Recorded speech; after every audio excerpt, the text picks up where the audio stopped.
We travel back to the year 1899 to the Second Boer War.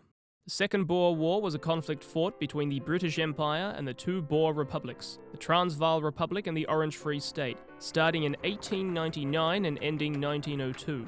The significance of the Boer War was that it was the first major war since the introduction of various education acts that made schooling mandatory and free throughout the British Empire in the 1870s and 80s.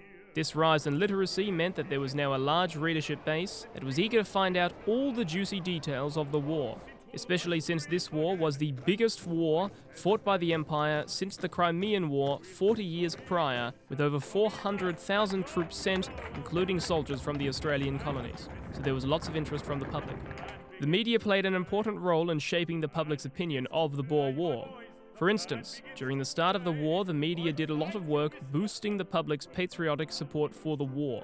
In the later stages of the war, the media reported on the atrocities of the new concentration camps and increasing loss of British lives.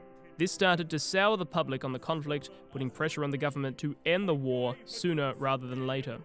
There was also censorship of the war correspondents that were on the ground in South Africa following the army.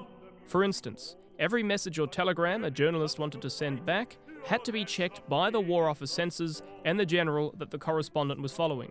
Not only that, but the generals always sent their dispatches first before the journalists' reports, so that the newspapers at home would focus on what the general had said and not the journalists.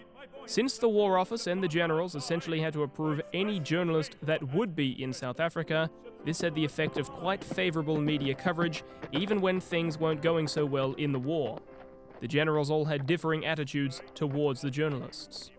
Buller and Kitchener tended to feel either annoyance or anger with the reporters, but they still used the press for good photo ops. Lord Roberts understood you could use the media for good publicity, even to the point where it is rumoured he held up Buller's progress just so he could get good publicity from capturing Pretoria without being overshadowed by Buller. The use of censorship can be seen in relation to the Battle of Spion Kop.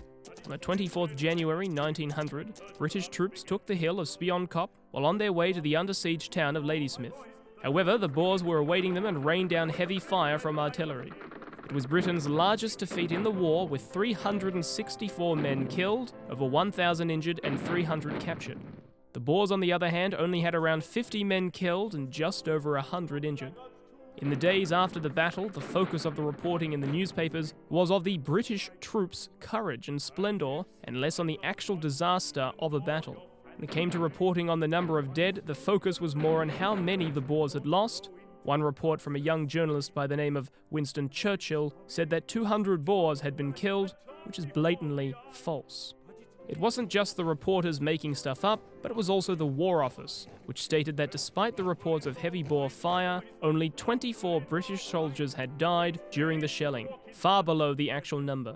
Although it was clear how disastrous the battle was, the reporting at the time helped sweep the disaster under the rug, as by the time the truth was revealed, the public's interest was diminished when it came to the Boer War.